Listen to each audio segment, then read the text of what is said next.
Guys, let me introduce you to the XPeng Mona M03, a car that I hope will come one day to Canada. This is XPeng's cheapest entry into the EV world. If you want to get an XPeng, it is an incredible car for the money. Now, how much does it cost? I know the price in Chinese, so I'm going to put it up here for you guys to see. But obviously, don't expect it to cost the same if it does ever come back or come to Canada. Now, I apologize how dirty it is, but we've been driving this for the last couple of days through all the mountains here. It's been raining, but I got to actually use it. We drove up to this incredible place here in the mountains, just outside of Yangshuo in Guangxi province, to show you this awesome car that I've been driving for the last couple of days. Look, the Mona is not beautiful. A lot of people will say it's actually quite ugly. My wife Rosie says it is ugly. She does not like the way that it looks and would never want to buy one herself if she was choosing a car. For me, the looks are okay.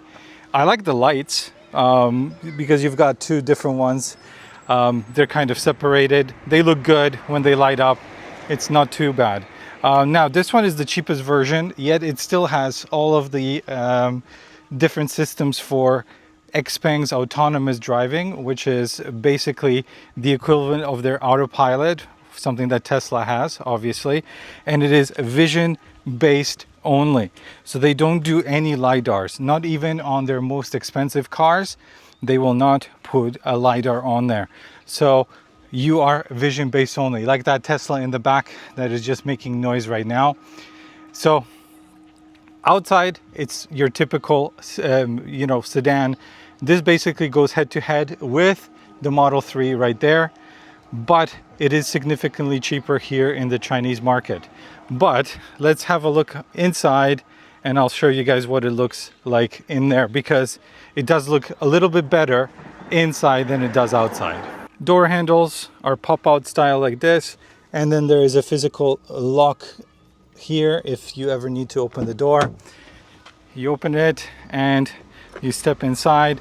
Now, these are the liners here that are provided by the rental company, so I'm not sure if they come with the car or not.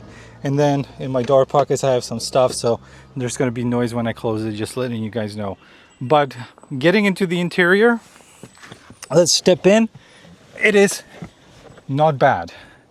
The steering wheel, very reminiscent of what Tesla is doing. So you've got two jog dials that basically do all of the functions. Where they do differently is they do provide stalks on both sides. So here is your blinkers, lights, as well as wipers. And here you've got your stalk for changing your gear, so drive, reverse, and so forth, with pushing the button to park and engage the parking brake. So this is very much the same way that Tesla does things.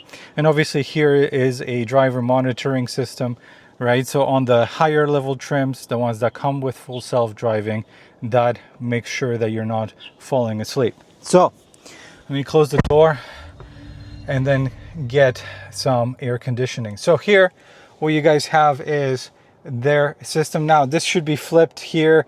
I don't know what I did wrong and it doesn't flip. I'll try to read some instruction manual and see why this is not here. I was charging and then it just flipped for me. Not sure why.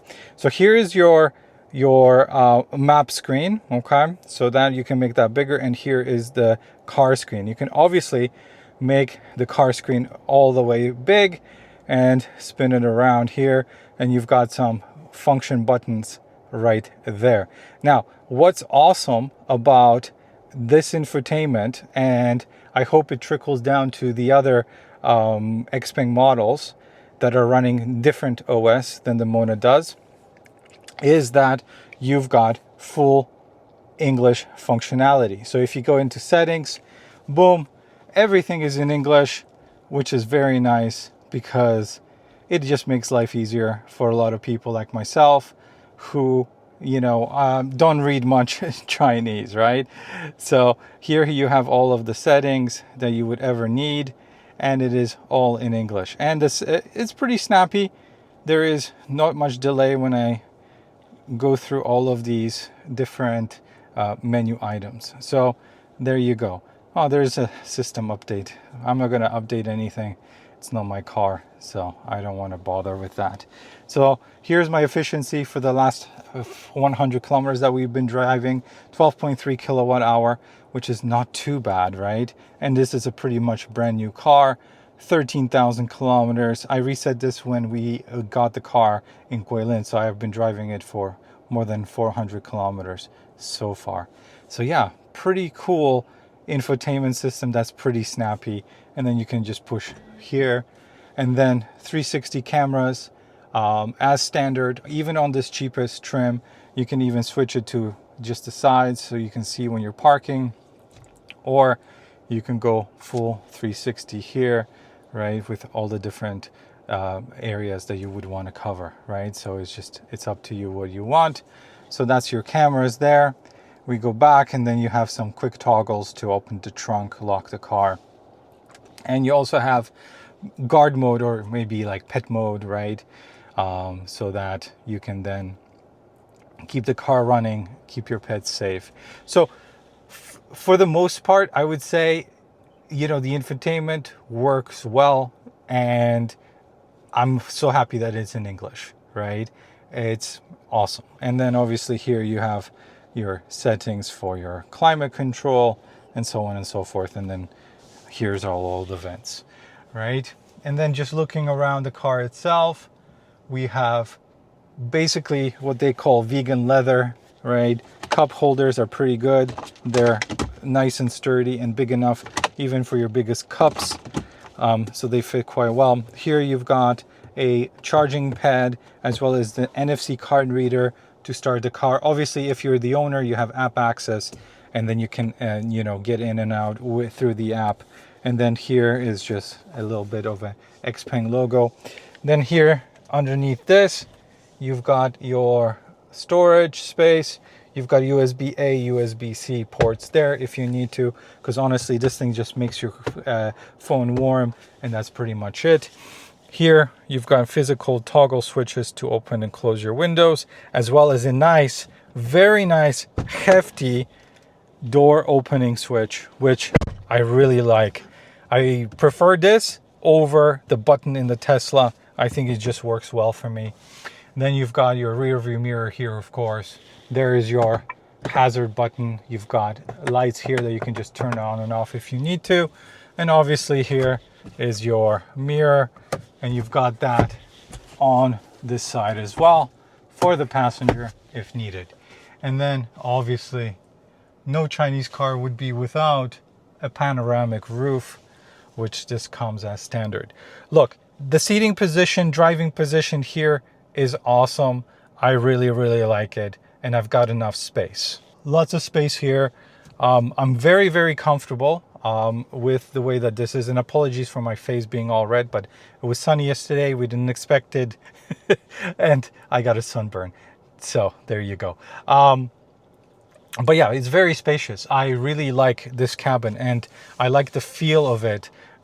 Wherever you touch, it's either very soft or soft touch, even down here below. So it's awesome to see that even on their cheapest car, they're not going too cheap on the material quality. So good job, XPeng, on making an interior that works. But now, how is the second row? Let's have a look. So inside the second row, let's get in here and see how this is. So this seat obviously is set for my driving position.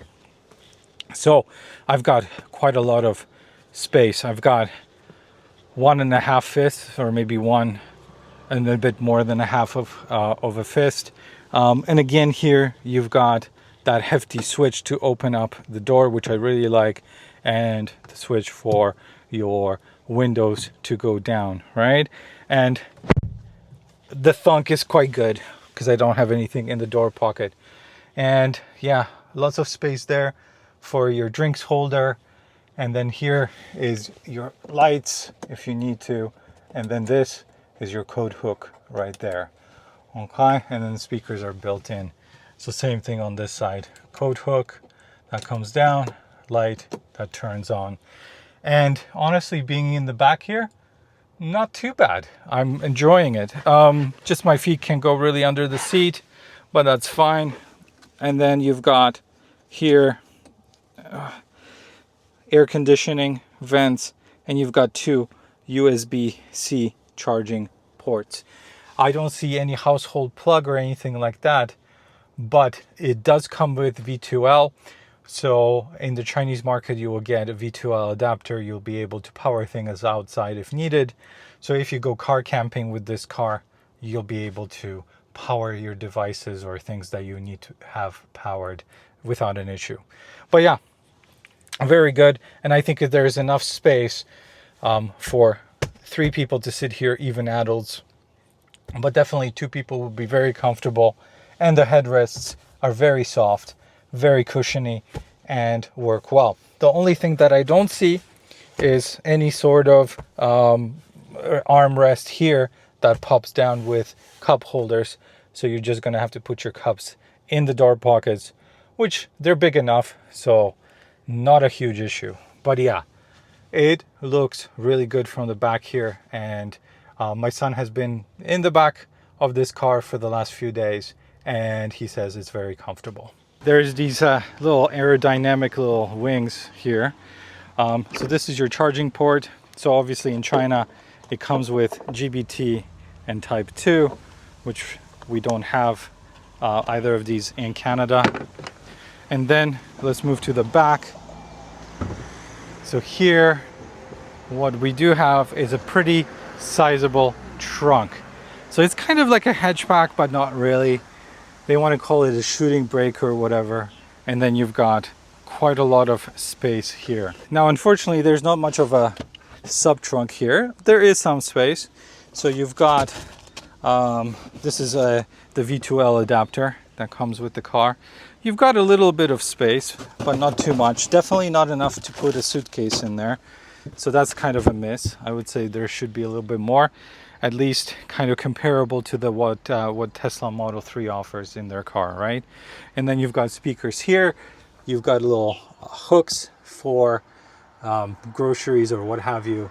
And then you've got a 20 and 80 split back seats. What's also nice, it's a powered trunk. So all you have to do, push the button and it closes down nicely. So here's the button to open the trunk, obviously. And then you've got sensors for parking. So that's a little bit different than with Teslas that are moving away from that and giving you vision only parking assist. And here's the wheels, you know, standard quality wheels, nothing much that is different from just your cheapest wheel that is available on most cars, right? And then yeah, here's the sensor system. So I'm not sure with these basic Monas if you are able to purchase additional software updates, because the hardware's here, right? Like you've got cameras pretty much everywhere, and then here are the autonomous driving lights that turn on when you're driving autonomously. So I'm not sure if in China it is offered as a upgrade. Maybe then you can just purchase your self-driving even on the cheapest vehicle. However, it does come standard if you purchase the higher trim options, right? So that's just something to consider. But with the cheapest trim, all you're getting is basically the equivalent of autopilot on a Tesla. So you're not getting the full self-driving suite that comes with the nicer, bigger, more expensive trims, right? So just keep that in mind. But definitely I would love to see this come to Canada, because I think it offers a wonderful package where everything is included in this car, drives well, comfortable, and has all the tech that you will need. Front driver's seat is fully powered and it comes with standard cooling as well as heating. The passenger car also comes with standard automatic seat controls, and it does come with heating as well as ventilation.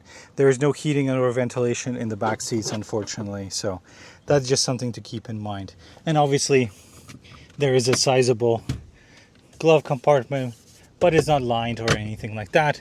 And then you have another space right there, like second row, where you can keep stuff like we are right now. So yeah, pretty cool. And it does have like ambient lighting. So I'm gonna make a little video for you guys when it gets darker and show you the ambient lights inside the vehicle, which is also nice, right? And then here's another view from the other side. Now, I've been trying to figure out how to open the front of the car. Now, I don't think that there is a front. I'll put it down here because I just can't figure it out. There's no latch, there's no button, there's nothing. So I don't know, maybe they just don't want you accessing the front because there may not be any front. I'll make sure, I'll put it in the video right now as a pop-up and tell you guys if there is or there isn't any front on this vehicle. And then obviously you've got the nice vision system here for the forward facing cameras right there. And then obviously then you have side cameras right there. You've got these repeaters here. And then there is sensors everywhere here, plus another camera right there. So yeah, quite a few sensors. So that's why I'm wondering if you can get the Mona outfitted with a software update after you purchase it for the whole suite of self-driving features. But that I'm not sure. But anyways, I would say overall, quite a nice car. Oh, there's a BYD. This one is a hybrid driving away. Perfect. Okay, so there you go. Quick little overview of the Mona. So tell me guys, what do you think? Would you buy the XPeng Mona M03? And if yes, what color would you choose? I don't like the white. Definitely don't buy the white. It does not look good in white, 100%. I would go for something totally different. Maybe not black, but you know, whatever other colors they have. Maybe a red would look cool with like blacked out wheels. That'd be awesome.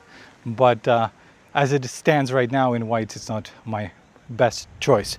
But I don't think it looks too bad for what it is. A cheap sedan, a cheap electric sedan.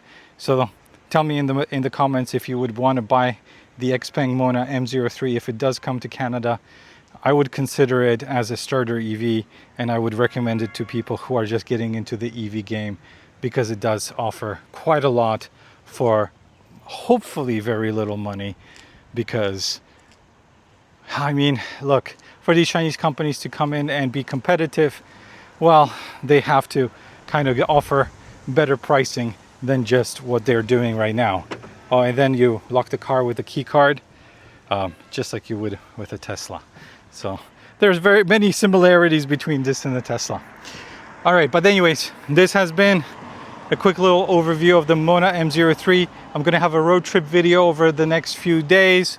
I'm gonna be posting that, giving you my driving impressions and everything else when that comes out. That's the XPeng Mona M03. I really like it. I enjoy driving it. I think it's a great car, drives well. So let me know in the comments if you would be willing to purchase one of these if they come to Canada. And yeah, like the video if you liked it. Subscribe if you haven't already. There's going to be a lot of content coming out from China, definitely. This is going to be the first video that I'm going to put up because I think it is the most interesting. And I'm going to show you guys as many cars as possible. So make sure to subscribe, like the video if you liked it. And yeah, leave a comment down below. Let me know your thoughts about the XPeng Mona M03. All right, that's it. Thanks so much. Take care. Bye.